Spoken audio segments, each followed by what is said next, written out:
Welcome to the Hero Maker podcast. I'm Andrea Schreeman, writer-director EP, living in LA. I'm Jennifer Morrison, and I currently serve as the Commissioner of Public Safety for the state of Vermont. We are here to seek out and tell the full story of our friends who were murdered in college, Rachel Raver and Warren Fulton III. We really need to make sure that their deaths were not in vain and that every possible lesson and improvement for the system can be squeezed from the retelling of the circumstances that ultimately led to the identification of their killer.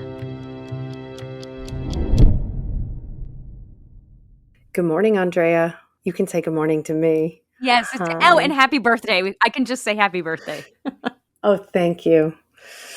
I want to say hello to everyone who's listening and welcome them to Case Update number 6. This is our closing episode of Season 2. I can't believe it. Can you? I can, actually. This has been a great season with some edifying and expansive episodes. I agree.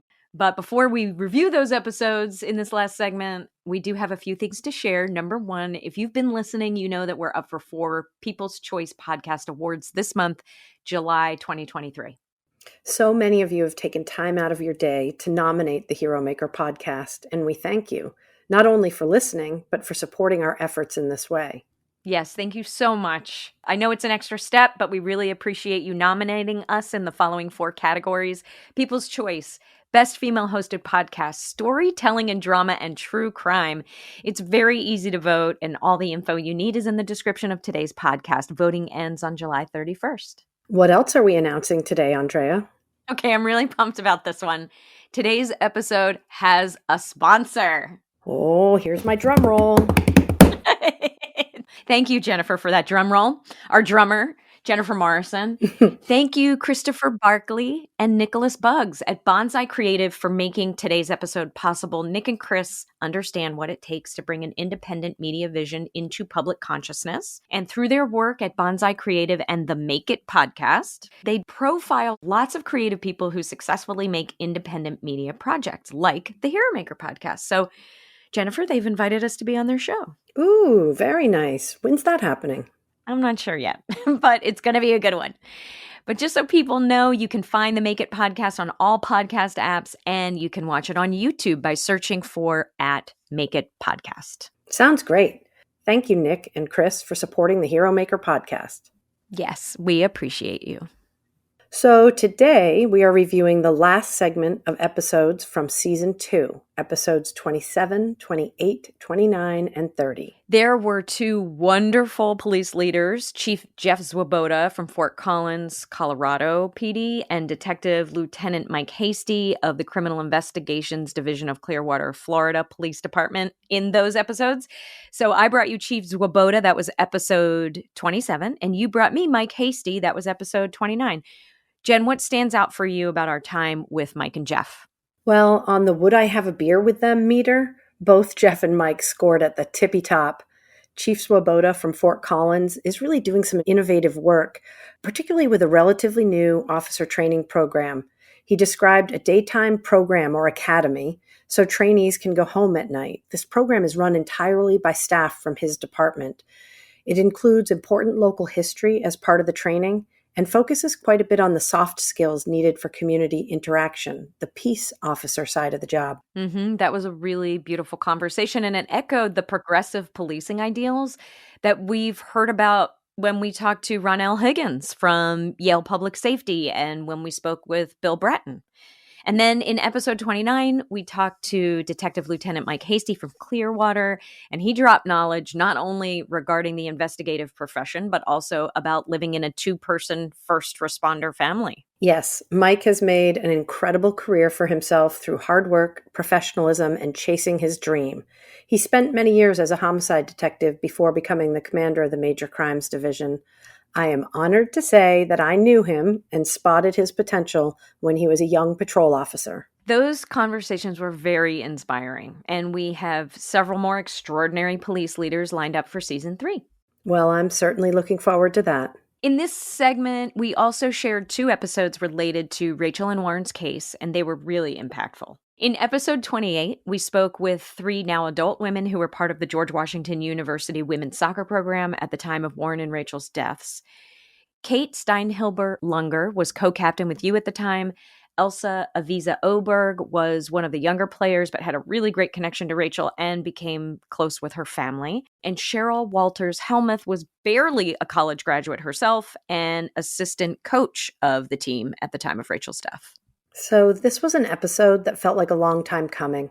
Like many of our survivor conversations, this felt very healing all around. I was struck by how impactful Rachel and Warren's murders were for each of them and how their memories live on to this day. One thing that really stood out was how we each remembered this experience with slightly different details. Some of the details seemed very specific and easy to recall, but most memories felt foggy and soft around the edges. But nonetheless, there was a strong shared feeling and a real bond during this interview. Yeah, and it was just really great to see everyone, to hear from Kate and Elsa and Cheryl, to hear some new things that we didn't know from their perspective, and to learn how these formative experiences shaped each of them and you.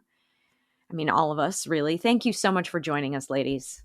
Yes, thanks for speaking with us and representing the GWU women's soccer team from back in the day.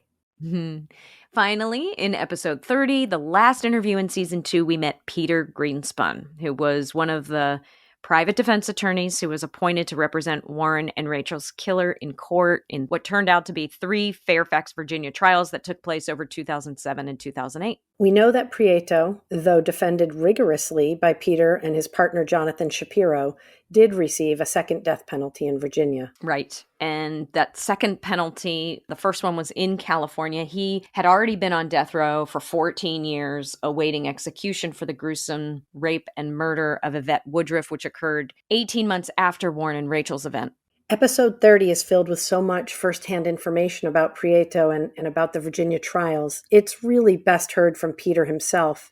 But focusing on what new information I learned, mostly the new stuff was a lot of biographical information about Prieto, where he came from, what likely contributed to his disassociation, which of course is not meant to be an excuse for his heinous crimes. Yeah, I was surprised that Peter actually cataloged the several other murders and rapes that were lined up after these trials to potentially hold Prieto accountable for. Yes, once his DNA was in the system and hit on all those cases in 2005, it seemed like an endless litany of bad deeds that Prieto could and possibly would have been tried for. We've mentioned them all in previous episodes, but one thing I definitely want to note from talking to Peter is that, like many of our other guests on the Hero Maker podcast, he mentioned Rachel's mother, Veronica Raver, as a standout figure in these trials. He mentioned that she sat behind him every day. And that he sensed if she could have jumped over the seats to get to Prieto, she would have. Yes, her anger and sadness were palpable. But Peter also expressed tremendous respect for Mrs. Raver and empathy. I'm not sure that she counts as hidden, but now is a good time to acknowledge Mrs. Raver as a true hero who emerged in our review of the history of these crimes and adjudication. I really wish I could have met her. I did meet her, and just like Rachel, she was lively and spirited, a true firecracker. R.I.P. Mrs. Raver. Is there anything else you'd like to add about our time with Peter Greenspun? Well, I really enjoyed the interview much more than I expected and learned a lot from Peter. He certainly represents the defense bar extremely well. Yeah, I think the one thing that I want to say is that I'm still grappling with what you described as if you're for Rachel and Warren, you know, you're either for them or against them. I still have those feelings of, as we get into this zone of potentially humanizing their killer, which, you know, he brought some clear biographical details that you can see how they contributed to his disassociation. I'm actually really grappling with that right now. Well, I think that's okay. It's okay because it feels like a conflict. I talked about that in real time in the episode. Yeah, but speaking with him was totally in line with our commitment to telling as much of a 360-degree story view of Rachel and Warren's case, and he provided an important balance to that journey. He did, indeed. This has been an incredible season, Andrea. Thanks for all your good work.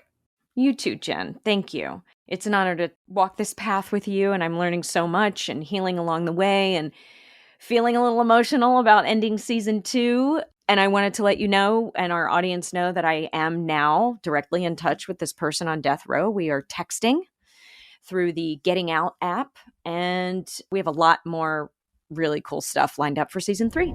That's great. Thank you to everyone for listening and being part of the Hero Maker family. Please look for us to return in the fall. And to you, Jen, and everyone out there, let's all remember to stay safe. And take care of each other. Thank you, Vicki Rose Sampson, our beloved sound mixer and editor. Thanks also to producer Michael Doherty, who distributes and markets the show. Thanks to graphic designer Jungleen Bay and sound designer Andy Bill. And thanks to Andrea Schreeman, yep, that's me thanking myself in the third person, who books, produces, and directs the show. Please subscribe to the Hero Maker podcast wherever you listen and take a moment to rate us. It really helps the podcast grow.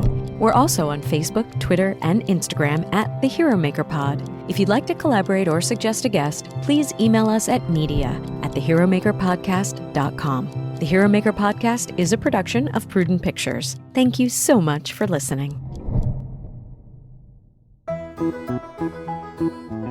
The Williamson County Cultural Arts Commission of Franklin, Tennessee wishes to thank our men and women in blue who help us deliver safe and fun family and community cultural events year-round, including one of the only authentic bluegrass festivals in the country.